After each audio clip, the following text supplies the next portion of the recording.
Angin malam berdesir pelan, menyelinap di antara celah-celah ventilasi kayu jati yang sudah mulai dimakan usia. Di dalam rumah besar berarsitektur kolonial yang terletak di pinggiran kota itu, Ningsih duduk terpaku di depan meja riasnya.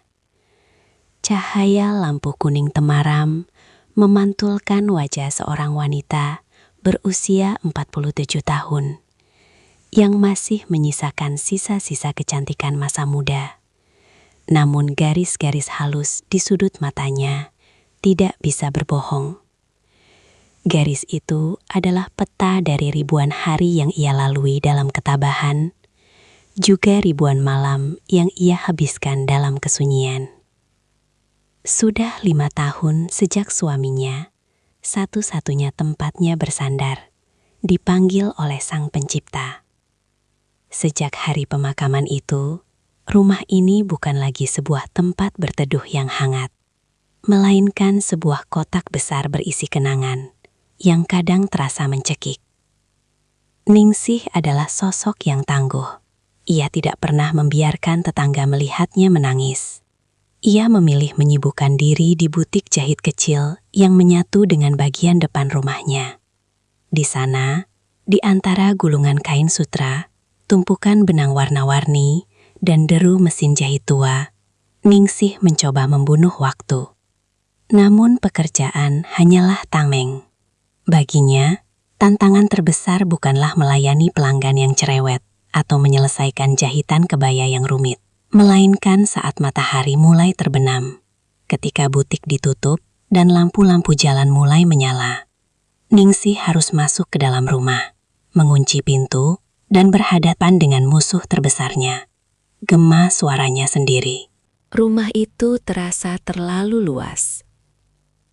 Ruang tamu dengan sofa beludru coklat, ruang makan dengan meja kayu panjang, hingga dapur yang biasanya mengepulkan aroma masakan, kini terasa seperti panggung pertunjukan yang kehilangan penontonnya.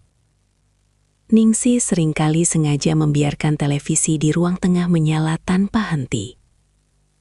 Bukan untuk ditonton, melainkan hanya agar ada suara manusia yang memecah keheningan.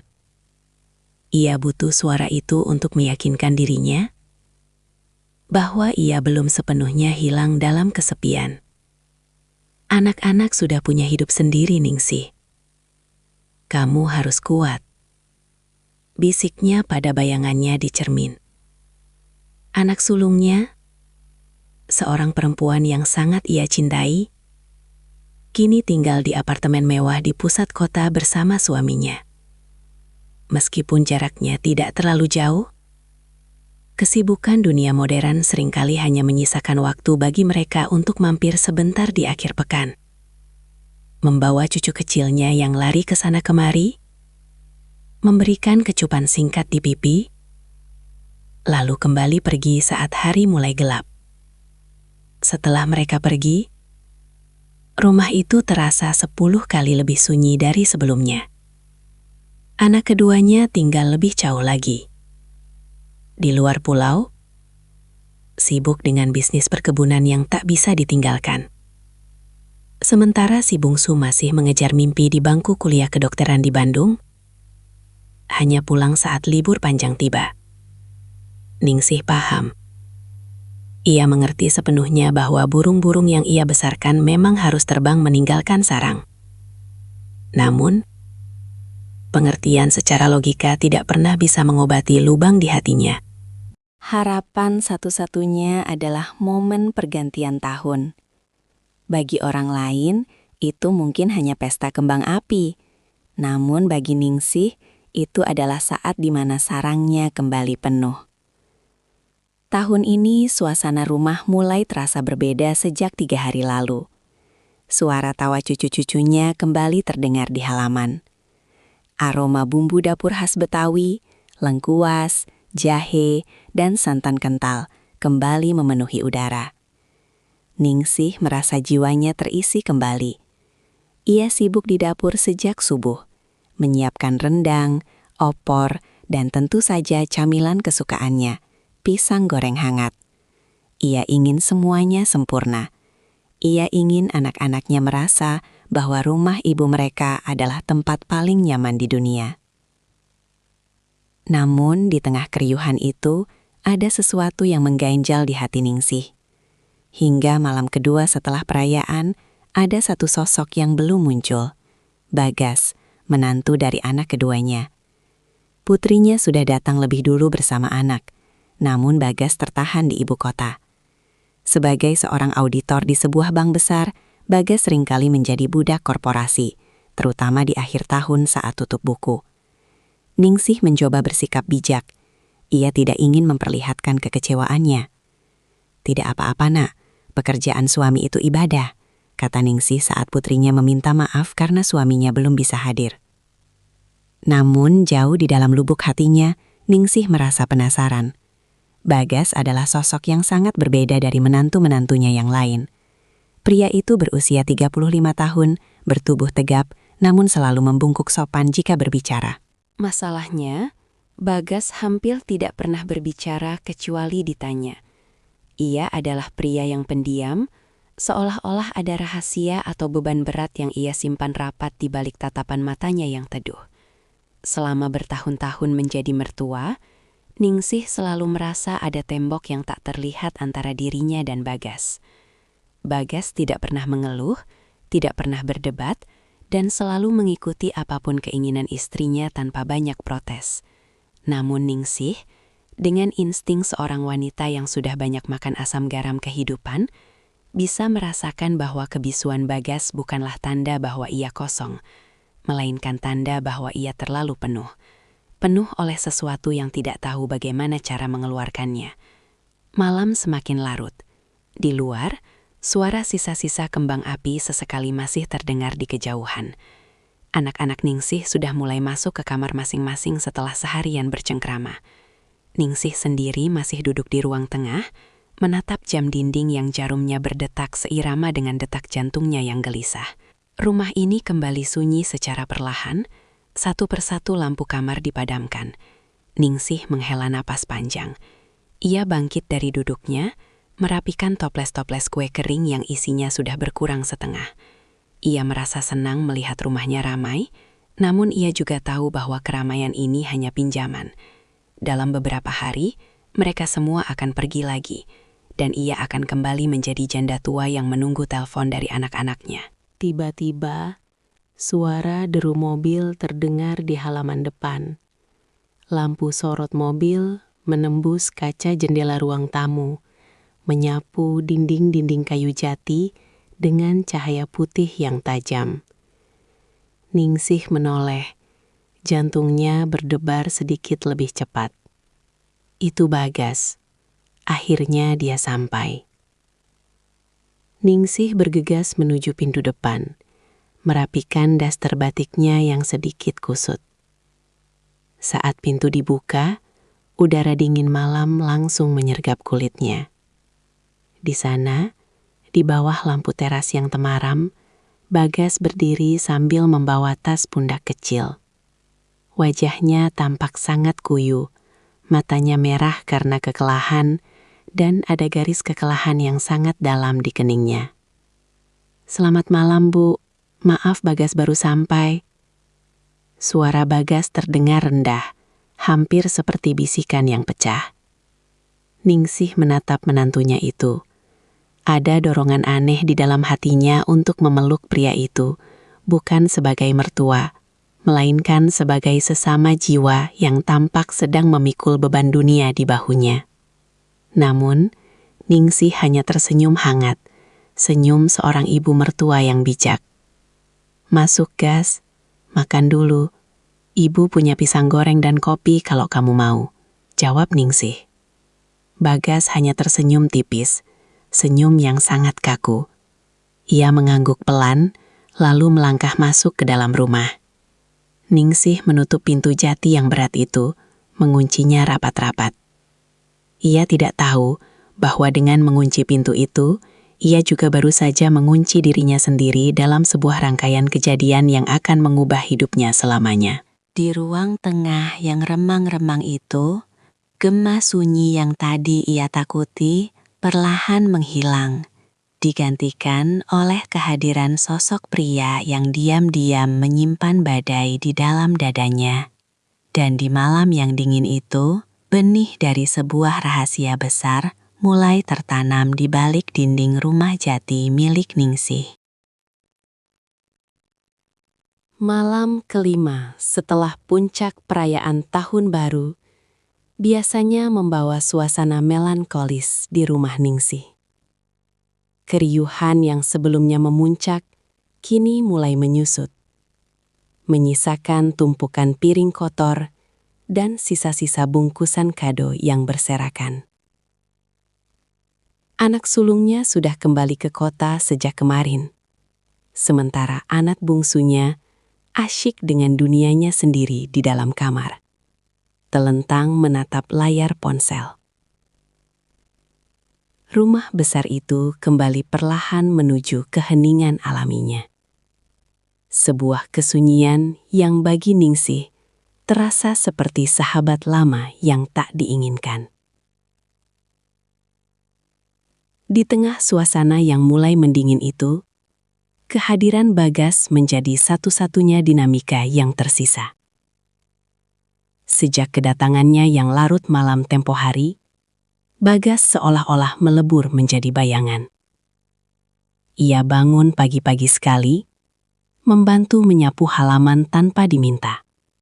Lalu duduk di pojok teras dengan segelas kopi yang dibiarkan dingin. Sementara matanya menatap kosong ke arah kebun mangga di samping rumah. Ningsih sering memperhatikannya dari balik tirai jendela butiknya. Ada sesuatu pada cara Bagas duduk. Bahu yang merosot, punggung yang tegang, yang membuat Ningsih merasa pria itu sedang tidak berada di sana. Tubuhnya di rumah Ningsih, tapi jiwanya seolah terjebak di ruang audit yang penuh angka, atau di tengah kemacetan yang tak berujung. Ningsih merasa iba, sebuah perasaan yang seharusnya wajar bagi seorang mertua. Namun ada bumbu penasaran yang mulai merayap di benaknya. Dia pria yang baik, tapi seperti ada sesuatu yang patah di dalamnya. Gumam Ningsih sambil menusukkan jarum ke kain bludur hitam yang sedang ia kerjakan. Malam itu, jam dinding jati di ruang tengah berdentang 12 kali. Suaranya berat dan berwibawa, menggema ke setiap sudut ruangan yang gelap. Ningsih terbangun dari tidurnya, bukan karena suara jam, tapi karena rasa haus yang mendesak dan gelisah yang tak kunjung padam. Ia bangkit dari tempat tidur, merapikan rambutnya yang sedikit berantakan, dan menyampirkan kain selendang di bahunya untuk menghalau dingin. Saat ia melangkah menuju dapur, ia melihat cahaya remang-remang berasal dari ruang tengah. Televisi menyala tanpa suara, menampilkan gambar-gambar bergerak yang hanya memberikan bias cahaya biru pada dinding. Di sana, di atas sofa coklat tua yang mulai kusam, Bagas duduk terdiam. Ia tidak sedang menonton, ia hanya menatap layar kosong itu dengan pandangan yang paling hampa yang pernah Ningsih lihat seumur hidupnya. Ningsih terhenti sejenak di ambang pintu dapur. Ia ragu untuk menyapa, takut merusak keheningan yang tampaknya sedang dinikmati, atau mungkin justru sedang menyiksa menantunya itu. Namun, perutnya terasa lapar, dan ia ingat masih ada beberapa sisir pisang kepok di atas meja makan. Bagas, belum tidur? Suara Ningsih memecah kesunyian, lembut namun cukup mengejutkan di tengah malam yang mati. Bagas tersentak kecil. Ia menoleh dengan gerakan kaku, seolah-olah lehernya sudah lama tidak digerakkan. Begitu melihat Ningsih, ia segera memperbaiki posisi duduknya dan mencoba memaksakan sebuah senyuman. Senyuman yang terlihat sangat melelahkan. Ibu, belum Bu. Mata saya belum mau diajak kompromi, jawab Bagas dengan suara serak. Ningsih berjalan mendekat. Ibu juga sama, haus sekalian mau goreng pisang. Kamu mau? Dari tadi sore belum makan banyak kan? Ibu lihat piringmu tadi masih sisa. Bagas tampak ragu sejenak. Namun aroma pisang kepok yang sudah ranum di atas meja seolah menjadi undangan yang sulit ditolak. Boleh Bu, biar saya bantu. Gak usah, kamu duduk saja di situ. Biar ibu yang kerjakan. Sudah biasa ibu mah, jam segini masih melek. Tolak Ningsih halus. Ningsih melangkah ke dapur, menyalakan kompor gas yang memercikan api biru di kegelapan. Ia mulai mengupas pisang, membelahnya menjadi 2, lalu mencelupkannya ke dalam adonan tepung terigu yang sudah ia campur dengan sedikit garam dan vanili. Suara desisan minyak panas saat pisang dimasukkan ke dalam wajan menjadi satu-satunya melodi di dapur itu. Bau harum pisang goreng yang manis segera memenuhi ruangan, mengalahkan bau apek debu di sudut-sudut rumah tua. Beberapa menit kemudian, Ningsih keluar membawa sepiring besar pisang goreng yang masih mengepulkan uap panas, dan 2 gelas teh tawar hangat. Ia meletakkan nampan itu di meja rendah di depan Bagas, lalu duduk di kursi rotan di samping sofa. Ayo dimakan, mumpung masih hangat. Kalau sudah dingin, tepungnya keras, ajak Ningsih.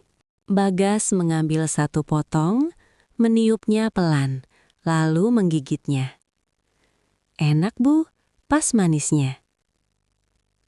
Mereka makan dalam diam selama beberapa saat. Hanya terdengar bunyi renyah dari tepung yang digigit dan detak jam dinding yang seolah semakin nyaring karena tidak ada suara lain. Ningsih memperhatikan Bagas dari sudut matanya. Di bawah cahaya televisi yang redup, Bagas terlihat lebih muda, namun juga lebih rapuh. Ada garis-garis kehitaman di bawah matanya, tanda dari malam-malam panjang yang dilewati tanpa istirahat yang cukup. Kerjaan di kantor berat sekali ya, Gas. Ningsih membuka percakapan dengan hati-hati. Ia tahu pria pendiam seperti Bagas butuh pancingan yang lembut untuk bisa bicara. Bagas menghela napas panjang, sebuah napas yang terdengar seperti beban bertonton sedang diangkat sejenak dari dadanya. Begitulah Bu, akhir tahun selalu jadi masa yang paling gila. Semua angka harus benar, semua laporan harus beres. Tekanannya bukan cuma dari atasan, tapi dari rasa takut kalau ada yang salah. Ia berhenti sejenak, menyesap teh hangatnya.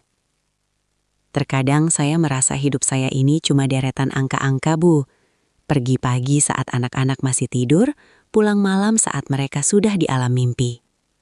Di kantor dikelilingi kertas, di rumah kadang saya merasa asing di rumah sendiri. Ningsih terdiam. Kalimat terakhir Bagas seolah menghantam tepat di ulu hatinya. Asing di rumah sendiri? Bukankah itu yang ia rasakan selama 5 tahun ini? Meski ini adalah rumahnya, rumah tempat ia membesarkan anak-anaknya, ia seringkali merasa seperti tamu di sebuah bangunan kosong yang luas. Ibu mengerti, bisik Ningsih. Suaranya sedikit bergetar. Ibu sudah 5 tahun tinggal di sini sendirian. Kadang ibu bicara sama mesin jahit cuma supaya telinga ibu dengar suara manusia. Kesepian itu, dia tidak peduli kita punya uang atau punya keluarga. Dia cuma tahu cara masuk dan tinggal di dalam hati. Bagas menoleh, menatap mertuanya dengan tatapan yang berbeda dari sebelumnya. Selama ini ia melihat Ningsih sebagai sosok ibu mertua yang tegar, janda tangguh yang mandiri. Ia tidak pernah menyangka bahwa di balik kebaya rapi dan senyum ramahnya, Ningsih menyimpan luka sunyi yang sama besarnya dengan kegelisahan yang ia miliki. Ibu juga merasa begitu? Tanya Bagas lirih. Ningsih mengangguk pelan. Setiap malam, Gas. Setiap malam ibu duduk di sini, menonton televisi yang ibu sendiri tidak tahu ceritanya tentang apa, cuma supaya rumah ini tidak terasa seperti kuburan. Momen itu menjadi titik balik. Di antara aroma pisang goreng dan teh tawar, tembok es yang selama ini memisahkan mertua dan menantu itu mulai retak. Bagas tidak lagi merasa perlu menjaga jarak profesional sebagai menantu yang sopan. Ia merasa menemukan seseorang yang benar-benar bisa mendengar frekuensi kesedihannya. Kadang aku iri sama ibu, kata Bagas. Kini ia tidak lagi menggunakan kata ganti saya yang kaku. Ibu punya butik, punya kesibukan yang ibu cintai. Aku cuma melakukan apa yang orang harapkan dari aku. Jadi suami yang cari uang, jadi ayah yang bertanggung jawab. Tapi aku lupa gimana caranya jadi diri sendiri. Ningsih bergeser duduknya, sedikit lebih dekat ke arah sofa tempat Bagas berada. Ia bisa mencium aroma parfum maskulin Bagas yang samar bercampur dengan bau keringat sisa perjalanan. Ada dorongan naluriah untuk menyentuh bahu pria itu, untuk memberikan kekuatan, seperti yang ia lakukan pada anak-anaknya dahulu. Hidup memang sering memaksa kita jadi orang lain, Gas, jawab Ningsih lembut. Tapi malam ini, di rumah ini, kamu tidak perlu jadi auditor. Kamu tidak perlu jadi menantu yang sempurna. Kamu cuma Bagas. Bagas menatap Ningsih. Mata wanita itu berkaca-kaca, memantulkan cahaya TV yang membuat matanya terlihat bersinar di kegelapan. Untuk pertama kalinya, Bagas melihat Ningsih bukan sebagai ibu dari istrinya, melainkan sebagai seorang wanita yang hangat, yang penuh pengertian, dan yang sama seperti dirinya, sedang sangat merindukan sentuhan manusia. Keheningan malam itu kini terasa berbeda, tidak lagi mencekam, melainkan terasa intim dan berbahaya. Ada udara yang mendadak terasa lebih berat di antara mereka. Jarak di antara kursi rotan dan sofa itu seolah-olah mengecil dengan sendirinya. Ningsih bisa merasakan jantungnya berdegup lebih kencang. Ia tahu ini salah. Ia tahu Bagas adalah suami anaknya. Namun, rasa hangat yang menjalar di dadanya saat Bagas menatapnya dengan penuh rasa terima kasih adalah sesuatu yang sudah lama hilang dari hidupnya. Dan bagi Ningsih, di malam yang sunyi ini, rasa hangat itu terasa jauh lebih nyata daripada norma apapun yang pernah ia pelajari.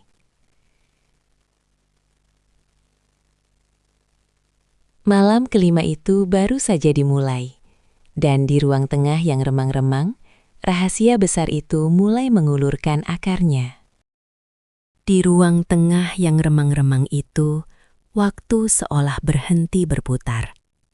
Sepiring pisang goreng yang tadi mengepulkan uap panas, kini mulai mendingin. Namun udara di sekitar Ningsih dan Bagas justru terasa semakin memanas. Televisi masih menyiarkan gambar-gambar tanpa suara, membiarkan cahaya biru dan putih menari-nari di wajah mereka bergantian, menciptakan bayangan yang dramatis pada dinding-dinding kayu jati. Bagas menghela napas panjang. Sebuah suara yang terdengar begitu berat di tengah keheningan malam yang mati. Ia menatap gelas teh tawarnya yang tinggal separuh, seolah mencari jawaban atas kegelisahan hidupnya di dalam genangan air coklat itu. Ibu tahu tidak, suara Bagas memecah kesunyian, lebih rendah dan lebih parau dari sebelumnya. Di kantor, semua orang menganggap saya mesin. Di rumah, istri saya menganggap saya bank berjalan. Kadang saya ingin sekali berteriak, bertanya pada diri sendiri, lalu Bagas itu siapa? Di mana Bagas yang dulu suka menggambar, yang dulu suka duduk diam di pinggir sungai hanya untuk melihat air mengalir?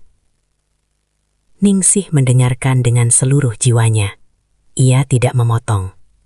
Sebagai seorang wanita yang telah menghabiskan puluhan tahun mendengarkan deru mesin jahit, ia tahu betul perbedaan antara suara yang hanya sekadar bicara dan suara yang berasal dari lubuk hati yang terluka. Dunia ini memang kejam, Gas, sahut Ningsih lirih. Ia memberanikan diri untuk menggeser posisi duduknya dari kursi rotan ke tepi sofa, sedikit lebih dekat dengan Bagas. Dunia menuntut kita menjadi pilar, tapi mereka lupa. Pilar pun bisa retak jika terus-menerus memikul beban yang bukan miliknya. Ibu pun begitu. 5 tahun ini, ibu dianggap janda tangguh. Orang-orang memuji betapa kuatnya ibu mengelola butik sendirian. Tapi tidak ada yang tahu, setiap kali ibu mengunci pintu butik, ibu merasa seperti masuk ke dalam penjara yang ibu buat sendiri. Bagas menoleh. Jarak mereka kini hanya terpaut sekian puluh sentimeter. Dalam keremengan, mata Bagas yang biasanya tampak kaku kini terlihat basah. "Ibu tidak sendirian," bisik Bagas. "Malam ini setidaknya ibu tidak sendirian." Kata-kata itu, sesederhana apapun, terasa seperti siraman air dingin di tengah padang pasir bagi Ningsih. Selama bertahun-tahun, ia telah merindukan seseorang yang mengakui keberadaannya bukan hanya sebagai ibu atau mertua, tapi sebagai manusia, sebagai seorang wanita. Ningsih tersenyum getir. Ibu seringkali merasa iri pada kain-kain di butik itu, Gas. Mereka bisa dipotong, dijahit, digabungkan menjadi sesuatu yang baru dan indah. Sementara hidup ibu terasa seperti kain sisa yang sudah tidak punya pola lagi. Hanya potongan-potongan kecil yang menunggu waktu untuk dibuang. Bagas tiba-tiba meletakkan gelasnya di meja dengan sedikit hentakan. Ia memutar tubuhnya menghadap Ningsih sepenuhnya. "Jangan bicara begitu, Bu. Ibu adalah satu-satunya orang di rumah ini yang membuat aku merasa benar-benar pulang. Istriku." Dia baik, tapi dia terlalu sibuk dengan dunianya, dengan standar hidupnya, dengan anak-anak. Hanya ibu yang bertanya bagaimana kabarku. Hanya ibu yang menyiapkan makanan kesukaanku tanpa aku minta. Tangan Bagas yang besar dan kasar karena kerja keras bergerak ragu-ragu di atas sofa, lalu tanpa sadar menyentuh jemari Ningsih yang sedang meremas kain selendangnya. Sentuhan itu hanya sesaat, namun efeknya seperti sengatan listrik yang menjalar ke seluruh saraf Ningsih. Jantungnya berdebar kencang, sebuah sensasi yang ia pikir sudah mati terkubur bersama suaminya. Ningsih tidak menarik tangannya. Itu adalah kesalahan pertamanya. "Bagas, kita tidak seharusnya," bisik Ningsih, namun kalimatnya menggantung di udara. Ia tidak punya kekuatan untuk menyelesaikan peringatan itu, karena bagian lain dari dirinya, bagian yang kesepian dan rapuh, justru menginginkan sentuhan itu lebih dari apapun. "Aku tahu, Bu. Aku tahu ini salah," jawab Bagas. Suaranya kini terdengar seperti rintihan.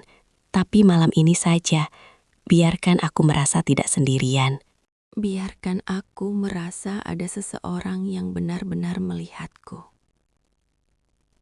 Bagas menggenggam tangan Ningsih sepenuhnya. Tangan Ningsih terasa dingin. Namun bagi Bagas, itu adalah pelabuhan paling hangat yang pernah ia temukan dalam waktu lama. Ningsih menatap wajah menantunya itu. Di bawah cahaya TV yang redup, wajah Bagas terlihat penuh duka yang sangat dalam. Ningsih merasakan dorongan keibuan bercampur dengan sesuatu yang jauh lebih gelap dan mendalam. Ia mengangkat tangannya yang lain, lalu dengan lembut mengusap pipi Bagas. Kulit pria itu terasa kasar karena kumis tipis yang belum sempat dicukur. Sebuah tekstur yang mengingatkan Ningsih pada mendiang suaminya. Namun pada saat yang sama, terasa sangat baru dan asing. "Kamu anak yang baik, Gas," kata Ningsih. Meski ia tahu kata anak kini sudah tidak tepat lagi digunakan. Bagas memejamkan matanya, menikmati belayan tangan Ningsih yang halus karena sering menyentuh sutra. Ia merasakan kedamaian yang aneh. Seolah-olah semua laporan kantor, semua tuntutan istri, dan semua kebisingan dunia mendadak lenyap. Yang tersisa hanya mereka berdua. Dua jiwa yang tersesat di tengah malam yang sunyi. Di sebuah rumah tua yang penuh dengan gema masa lalu. "Ibu," Bagas berbisik. Lalu perlahan ia mendekatkan wajahnya. Ningsih bisa merasakan nafas Bagas yang hangat menerpa wajahnya. Aroma kopi dan rokok samar dari pria itu terasa begitu memabukkan di tengah udara malam yang dingin. Ningsih tahu ia harus berdiri, berlari ke kamarnya, dan mengunci pintu. Ia harus memikirkan putrinya. Ia harus memikirkan cucu-cucunya. Ia harus memikirkan martabatnya sebagai seorang janda terhormat. Namun, saat Bagas menyandarkan dahinya ke dahi Ningsih, semua nalar itu seolah-olah tersapu oleh gelombang kesepian yang selama ini ia bendung. Kesunyian malam kelima itu seolah-olah memberikan izin bagi mereka untuk menjadi egois. Di rumah yang gelap ini, di mana semua orang terlelap, mereka merasa seolah dunia telah melupakan mereka. Dan karena itu, mereka bebas untuk melupakan dunia. Hanya malam ini, bisik sebuah suara di dalam kepala Ningsih yang ia tahu adalah suara iblis. Namun terdengar seperti malaikat penyelamat bagi hatinya yang hampa. Bagas tidak lagi menahan diri. Ia merengkuh bahu Ningsih, menarik wanita itu ke dalam pelukan yang erat. Sebuah pelukan yang penuh dengan keputusasaan dan rasa lapar akan kasih sayang. Ningsih membalas pelukan itu, membenamkan wajahnya di dada Bagas, menghirup aroma maskulin yang selama ini hanya ia bayangkan dalam mimpi-mimpi sunyinya. Di luar, jam dinding berdentang 1 kali, menandakan waktu telah melewati tengah malam. Di dalam ruang tengah itu, garis yang memisahkan mertua dan menantu telah benar-benar lumat. Luka yang terbuka itu tidak lagi berdarah, melainkan mulai saling bertautan, mencari penyembuhan di tempat yang paling salah. Pisang goreng di atas meja kini sudah dingin sepenuhnya, tak lagi dihiraukan. Televisi masih menyala, menampilkan titik-titik statis setelah siarannya berakhir. Menjadi satu-satunya saksi bisu atas sebuah pengkhianatan yang lahir dari rahim kesepian yang paling kelam. Malam itu, di bawah atap rumah jati yang megah, Ningsih dan Bagas telah melangkah masuk ke dalam sebuah labirin tanpa jalan keluar. Dunia seolah-olah kehilangan warnanya saat fajar mulai mengintip dari balik tirai jendela jati. Cahaya keabu-abuan yang dingin merayap masuk, menyinari butiran debu yang menari di udara ruang tengah, seolah mengejek kekacauan yang baru saja terjadi. Ningsih terbangun dengan sentakan jantung yang menyakitkan. Ia masih berada di sofa coklat itu, namun segalanya telah berubah. Rumah yang kemarin terasa seperti istana kenangan, kini mendadak terasa seperti penjara yang penuh dengan mata yang mengawasi. Bagas sudah tidak ada di sampingnya. Pria itu berdiri di dekat jendela besar yang menghadap ke halaman samping, membelakangi Ningsih. Punggungnya yang tegap tampak kaku, seolah sedang menahan beban langit agar tidak runtuh menimpa rumah itu. Suara kicau burung gereja di luar terdengar seperti teriakan penghakiman di telinga Ningsih. Ningsih merapikan daster batiknya dengan tangan gemetar. Setiap gesekan kain di kulitnya mengingatkannya pada kehangatan semalam. Sebuah kehangatan yang kini berubah menjadi api yang membakar harga dirinya. Ia berdiri dengan kaki yang terasa lemas, seolah seluruh tulangnya telah berubah menjadi bubur. Gas, suara Ningsih nyaris tidak keluar. Ia terdengar seperti orang asing bagi dirinya sendiri. Bagas menoleh perlahan. Wajahnya yang biasanya tenang kini terlihat hancur. Matanya yang cekung menyiratkan duka yang lebih dalam daripada saat ia pertama kali datang. Tidak ada kata-kata. Keheningan di antara mereka bukan lagi keheningan yang menyatukan seperti semalam, melainkan keheningan yang memisahkan mereka. ke dalam dua kutub penyesalan yang berbeda. "Aku harus mandi, Bu. Sebentar lagi anak-anak bangun," kata Bagas dengan suara yang datal, hampa, tanpa ekspresi. Ia melangkah pergi tanpa berani menatap mata Ningsih lebih dari sedetik. Ningsih terpaku di tengah ruangan. Ia menatap piring pisang goreng yang masih tersisa satu potong. Kini tampak pucat dan layu. Gelas-gelas teh yang kosong menyisakan noda melingkar di atas meja. Saksi bisu betapa cepatnya martabat seorang manusia bisa luluh lantak hanya karena satu malam kesepian yang tak terkendali. "Ya Tuhan, apa yang sudah aku lakukan?" bisik Ningsih sambil menutup wajah dengan kedua telapak tangannya. Air mata yang panas mulai mengalir, namun ia segera menghapusnya. Ia tidak boleh menangis. Ia tidak punya hak untuk menangis. Sebagai seorang ibu mertua, ia seharusnya menjadi benteng terakhir moralitas keluarga ini, bukan orang yang merubuhkannya. Sandiwara pagi hari. 1 jam kemudian, rumah itu mulai hidup. Suara pintu kamar yang dibuka, gemericik air dari kamar mandi, dan celoteh cucu-cucunya mulai memenuhi udara. Ningsih berada di dapur, bergerak seperti robot. Ia memotong bawang, menyalakan kompor, dan menyiapkan sarapan nasi goreng dengan gerakan yang terlalu cepat. Seolah-olah dengan menyibukkan tangan, ia bisa membungkam pikirannya. Putrinya, istri Bagas, masuk ke dapur dengan wajah segar dan senyum yang lebar. "Pagi, Bu. Wah, baunya enak sekali. Ibu kok rajin banget sih? Padahal semalam kayaknya ibu tidur larut ya." Jantung Ningsih seakan berhenti berdetak sesaat. Ia membelakangi putrinya, pura-pura sibuk mengaduk nasi di penggorengan. "Iya, Nak. Ibu cuma mau memastikan kalian sarapan enak sebelum nanti bersiap-siap pulang." "Bagas mana, Bu? Tadi aku bangun dia sudah tidak ada di kamar," tanya putrinya sambil mengambil gelas untuk membuat kopi. Tadi ibu lihat dia di depan, mungkin cari udara segar," jawab Ningsih. Suaranya terdengar kaku di telinganya sendiri, namun putrinya tampaknya tidak menyadari ada nada yang salah. Tak lama kemudian, Bagas masuk ke ruang makan. Ia sudah berpakaian rapi, rambutnya basah, disisir ke belakang, tampak seperti menantu teladan yang selalu dibanggakan keluarga.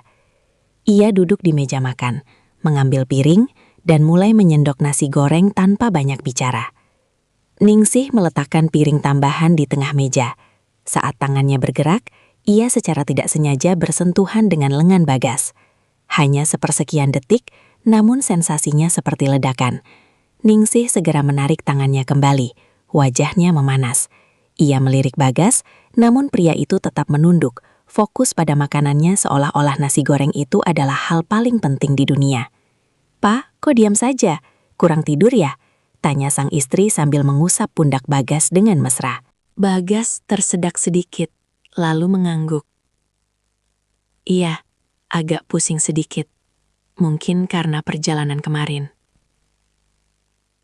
Ningsih yang berdiri di dekat wastafel merasa dadanya sesak.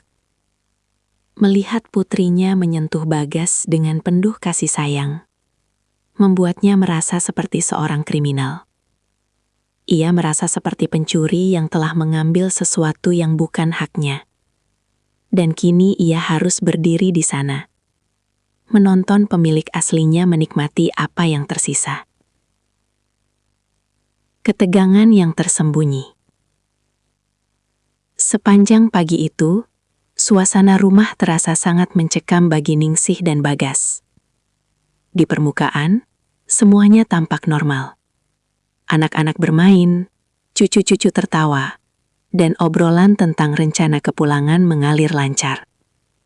Namun, di bawah permukaan itu, ada arus bawah yang sangat kuat. Setiap kali mata Ningsih dan Bagas tidak sengaja bertemu, ada percikan ketegangan yang membuat udara seolah-olah berlistrik. Ada rahasia besar yang menggantung di antara mereka. Sebuah rahasia yang jika meledak, akan menghancurkan hidup semua orang yang ada di ruangan itu. Ningsih berusaha keras untuk tidak menunjukkan gelagat aneh.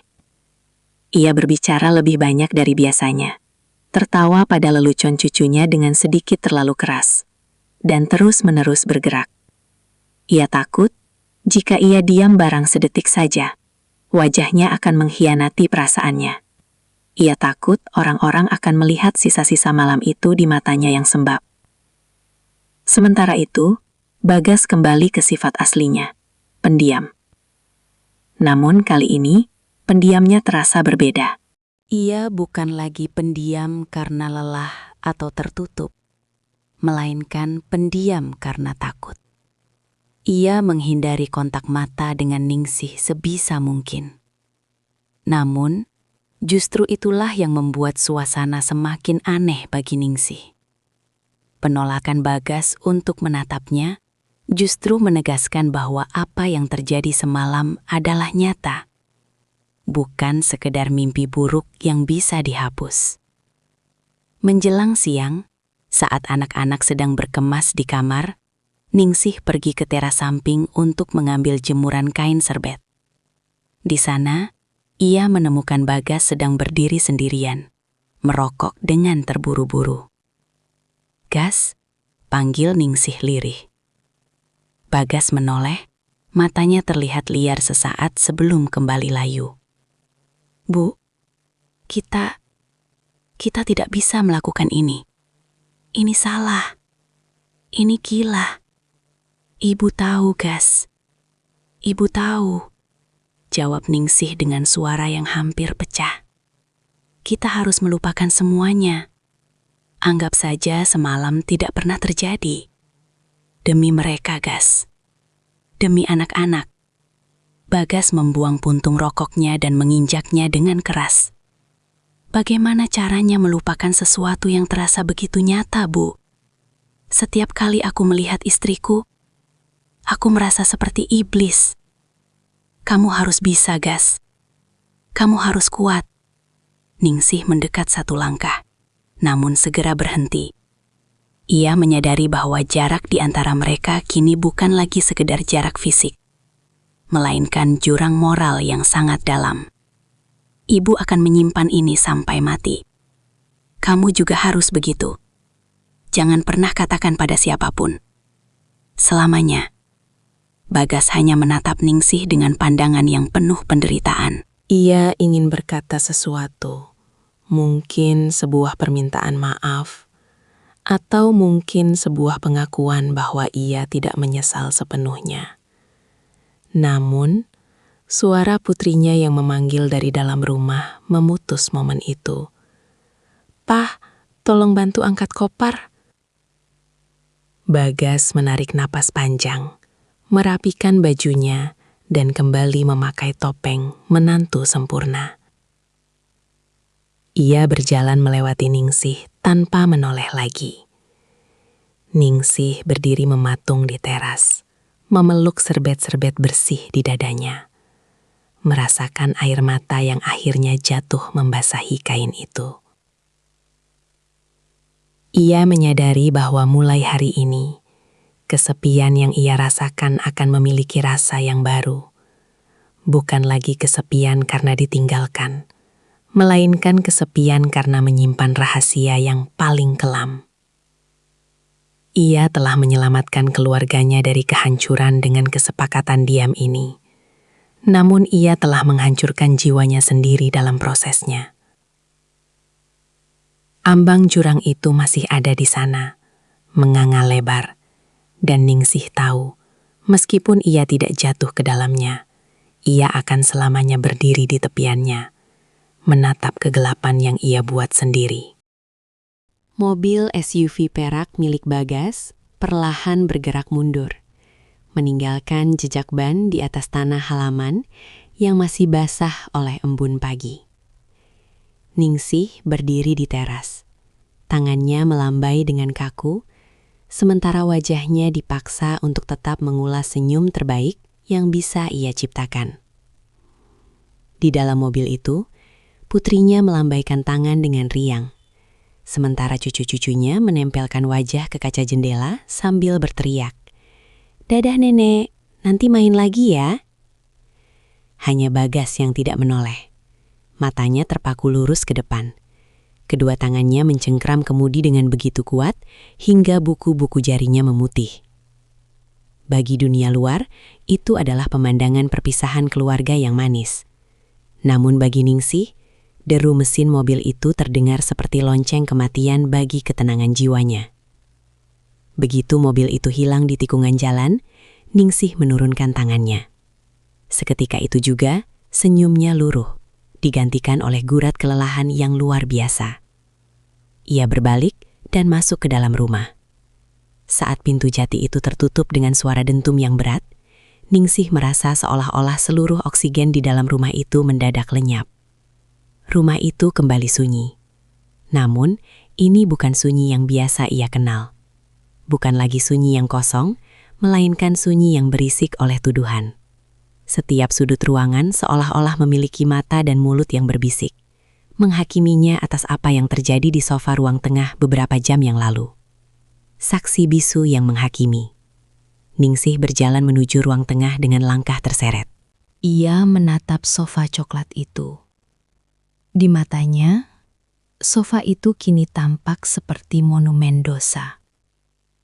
Ia bisa melihat bayangan dirinya dan Bagas di sana. Dua manusia yang kalah oleh kerapuhan. Dengan gerakan kasar, Ningsih mengambil bantal sofa yang sedikit miring dan menepuk-nepuknya dengan tenaga berlebih. Seolah-olah dengan merapikannya, ia bisa menghapus sisa-sisa keberadaan mereka di sana. Ia kemudian bergegas ke dapur. Ia mencuci piring-piring sisa sarapan dengan gerakan yang kalap. Sabun berbusa melimpah. Air mengucur deras. Namun tidak ada yang bisa membersihkan rasa kotor yang ia rasakan di balik kulitnya sendiri. Astaghfirullah. Astaghfirullah. Bisiknya berulang-ulang. Suaranya pecah, beradu dengan denting piring yang beradu dengan wastafel. Setiap kali ia memejamkan mata, ia melihat wajah putrinya. Putrinya yang begitu bangga padanya. Putrinya yang selalu berkata, "Ibu adalah inspirasiku. Aku ingin setegar ibu." Kata-kata itu kini terasa seperti belati yang dihunuskan tepat ke jantungnya. Ia merasa seperti serigala berbulu domba yang baru saja memangsa kebahagiaan anaknya sendiri dalam satu malam kegilaan. Candu yang menyesakan. Namun, di tengah rasa jijik pada dirinya sendiri, ada sisi gelap di hati Ningsih yang menolak untuk melupakan. Ingatan tentang bagaimana Bagas menatapnya, bagaimana pria itu mendengarkan keluh kesahnya, seolah dia adalah wanita paling penting di dunia, masih memberikan kehangatan yang sisa-sisanya masih tertinggal di dadanya. Itulah yang paling menyiksa Ningsih. Rasa bersalah itu berperang dengan rasa haus akan kasih sayang yang baru saja terpuaskan sedikit. Ia membenci dirinya sendiri karena merindukan getaran itu. Ia membenci kenyataan bahwa setelah 5 tahun menjadi bayangan, ia merasa hidup justru saat melakukan kesalahan paling fatal dalam hidupnya. Sore harinya, Ningsih mencoba mencari pelarian di butiknya. Ia menyalakan mesin jahitnya, suara tak-tek dari jarum yang menembus kain biasanya menjadi meditasi baginya. Namun hari ini, jarum itu berkali-kali meleset. Benangnya kusut, persis seperti pikirannya. Tiba-tiba, ponselnya di atas meja jahit bergetar. Sebuah pesan masuk dari putrinya. "Bu, kami sudah sampai di rumah dengan selamat. Bagas langsung tidur, katanya pusing sekali. Makasih ya Bu buat pisang gorengnya semalam. Bagas bilang itu pisang goreng paling enak yang pernah dia makan. Love you Bu." Ponsel itu hampir jatuh dari tangan Ningsih. Kalimat Bagas bilang itu pisang goreng paling enak terasa seperti sindiran yang sangat tajam. Apakah Bagas mengatakannya dengan rasa bersalah, atau apakah itu kode rahasia di antara mereka? Ningsih melempar ponselnya ke tumpukan kain sutra. Ia merasa mual.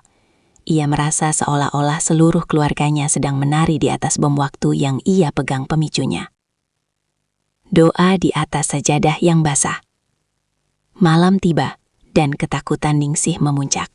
Ia tidak berani duduk di ruang tengah.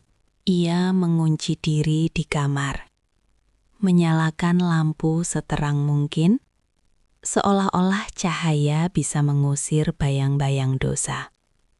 Ia mengambil air wudhu, membiarkan air dingin membasahi wajah dan lengannya, berharap kesucian air itu bisa meresap hingga ke jiwanya yang menghitam. Ia membentangkan sajadah, mengenakan mukena putihnya, dan mulai bersujud. Dalam sujud yang panjang itu, pertahanannya runtuh. Ningsih terisak hingga bahunya berguncang hebat.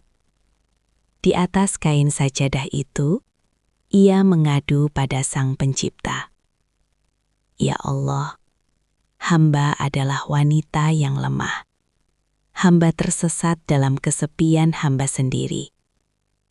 Cabutlah rasa ini ya Allah. Jangan biarkan hamba menghancurkan darah daging hamba sendiri. Tangisnya pecah di tengah kesunyian kamar. Ia memohon ampunan, namun di saat yang sama, ia merasa tidak layak untuk dimaafkan. Ia membayangkan wajah almarhum suaminya. Ia membayangkan betapa kecewanya sosok pria yang fotonya masih terpajang di ruang tamu itu, melihat apa yang istrinya lakukan dengan menantunya sendiri. Luka batin itu terasa sangat nyata, seperti luka fisik yang terus mengeluarkan darah. Marni? Ningsih? Sadar bahwa rahasia ini adalah beban seumur hidup. Ia harus memerankan peran sebagai ibu mertua yang suci, sementara di dalamnya ia sedang membusuk oleh rahasia. Beban yang tak kasat mata. Hari-hari berikutnya berlalu dengan penuh kepura-puraan. Ningsih mulai menghindari panggilan video dari anaknya. Jika terpaksa, ia hanya akan bicara sebentar, menanyakan cucu, lalu beralasan ada pelanggan di butik agar bisa segera mematikan sambungan. Ia takut matanya akan bicara. Ia takut jika ia melihat wajah Bagas di layar ponsel, ia akan hancur sekali lagi. Sementara itu, ia mulai memperbanyak sedekah ke panti asuhan dan masjid di dekat rumahnya. Ia bekerja 2 kali lebih keras di butik, berharap kelelahan fisik bisa membuatnya langsung tertidur tanpa sempat berpikir. Namun, setiap kali ia memejamkan mata, aroma kopi dan rokok samar milik Bagas seolah-olah kembali tercium di indera penciumannya. Ningsih menyadari satu hal yang mengerikan. Ia tidak hanya dihantui oleh rasa bersalah, tapi juga oleh rasa takut bahwa suatu hari nanti Bagas akan kembali. Dan ia lebih takut lagi pada kenyataan bahwa ia mungkin tidak akan punya kekuatan untuk menolaknya lagi. Kesepian yang dulu ia anggap sebagai musuh, kini terasa seperti tempat perlindungan. Karena dalam kesepian, tidak ada orang yang tersakiti oleh rahasianya. Namun, ia tahu, tembok yang ia bangun untuk menutupi rahasia ini hanyalah tumpukan pasir yang bisa runtuh kapan saja jika takdir menghendaki. Ningsih menatap cermin, melihat dirinya yang tampak lebih tua 10 tahun hanya dalam hitungan hari. Rahasia itu telah mencuri jiwanya, meninggalkan seorang wanita yang hanya hidup untuk menjaga sebuah kebohongan besar sampai hari kematiannya tiba. Bulan-bulan berganti, dan musim hujan mulai membasahi tanah Betawi, membawa hawa dingin yang menusuk hingga ke tulang.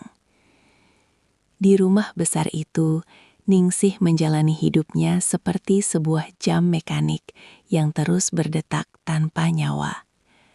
Butik jahitnya kini lebih produktif dari sebelumnya, bukan karena ia ambisius, melainkan karena hanya di balik deru mesin jahitlah ia bisa menenggelamkan suara-suara di kepalanya. Setiap helai kain yang ia jahit seolah-olah adalah usaha untuk menambal lubang besar di jiwanya. Namun, ia tahu beberapa luka tidak bisa ditutup dengan benang sekuat apapun. Rahasia malam tahun baru itu tidak pernah terucap lagi. Antara Ningsih dan Bagas tercipta sebuah kesepakatan diam yang lebih kokoh daripada tembok beton. Mereka adalah dua orang yang saling berbagi kematian di dalam diri mereka masing-masing. Pertemuan yang menyakitkan. Ujian terberat datang saat Idul Fitri tiba, beberapa bulan setelah kejadian itu. Rumah Ningsih kembali penuh. Anak-anaknya pulang, termasuk putri keduanya bersama Bagas dan cucu-cucu mereka. Ningsih harus mengenakan topeng paling sempurna yang pernah ia buat. Ia memasak ketupat, menyiapkan rendang, dan tersenyum menyalami tetangga, seolah-olah ia adalah janda paling suci di lingkungan itu. Saat Bagas melangkah masuk ke rumah, suasana mendadak terasa hampa bagi Ningsih. Pria itu tampak lebih kurus, rambutnya sedikit memutih di bagian samping, dan matanya kini memiliki kedalaman duka yang permanen. Pertemuan yang menyakitkan. Ketika tiba giliran Bagas untuk sungkem, mencium tangan Ningsih sebagai mertuanya, seluruh tubuh Ningsih menegang. Tangan mereka bersentuhan, singkat, namun rasanya seperti aliran listrik yang membakar. Bagas menundukkan kepala sangat dalam. Suaranya bergetar saat mengucapkan kalimat formal. Mohon maaf lahir dan batin, Bu. Maafkan semua kesalahan Bagas. Ningsih menatap ubun-ubun menantunya itu. Air matanya hampir jatuh, bukan karena haru kemenangan Idul Fitri, melainkan karena ironi yang begitu pahit. Iya, Gas. Ibu juga minta maaf. Semua sudah Ibu maafkan. Semoga kita semua bisa menjadi orang yang lebih baik.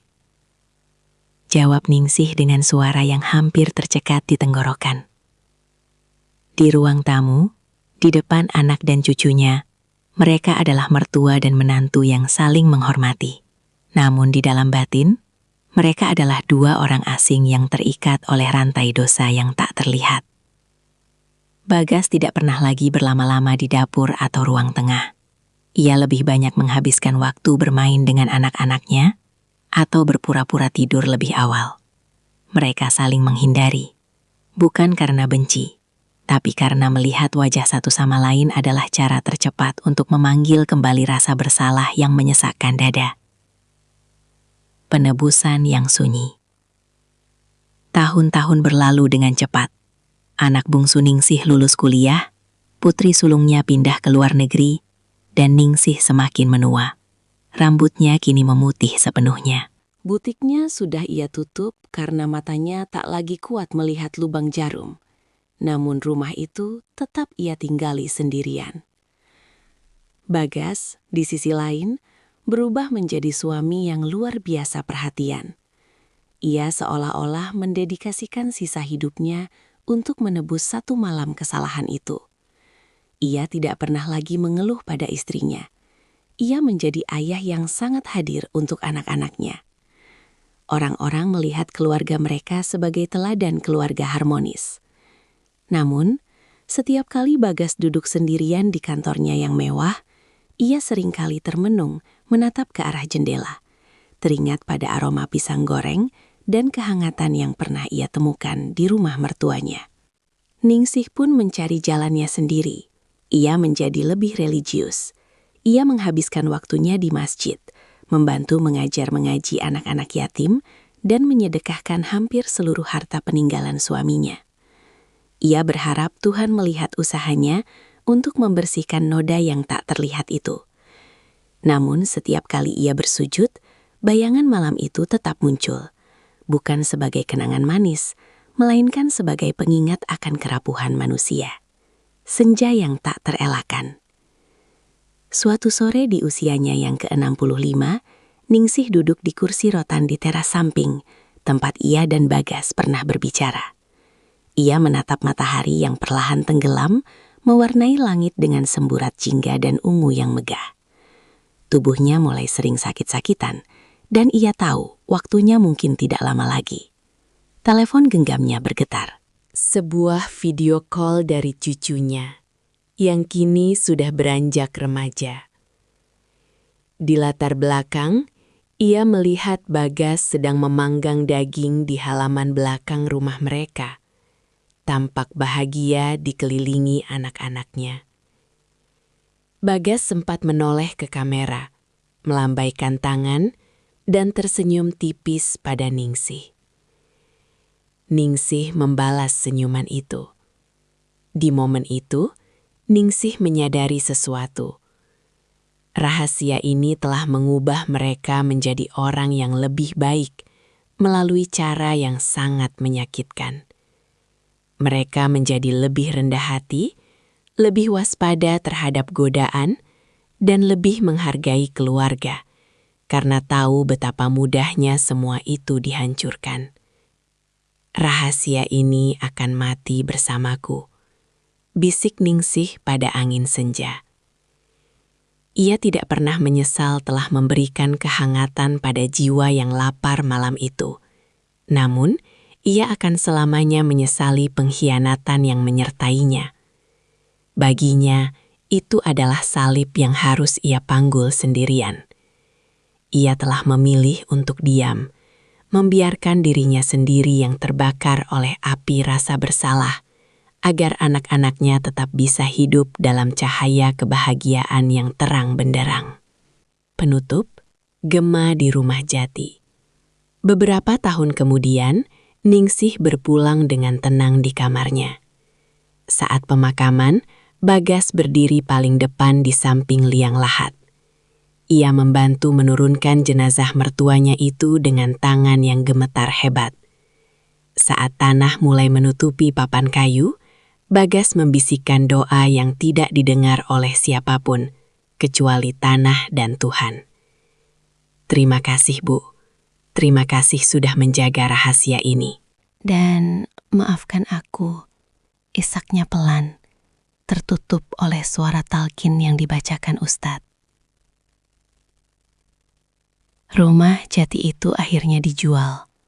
Barang-barang di dalamnya dibagikan atau dibuang. Sofa coklat di ruang tengah berakhir di gudang barang bekas. Kain-kain di butik disumbangkan. Fisik dari malam itu telah lenyap sepenuhnya. Namun di dalam hati Bagas, dan di dalam gema sunyi rumah-rumah yang mereka tinggali, kisah itu tetap ada.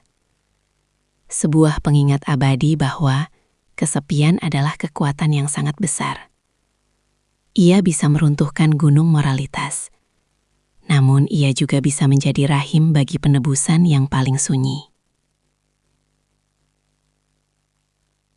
Kisah Ningsih dan Bagas terkubur dalam-dalam di bawah tanah pemakaman yang tenang, menjadi sebuah rahasia besar yang takkan pernah terungkap oleh dunia, namun akan selalu diingat oleh Tuhan, sebagai bagian dari drama kehidupan manusia yang penuh dengan celah dan cinta yang salah arah.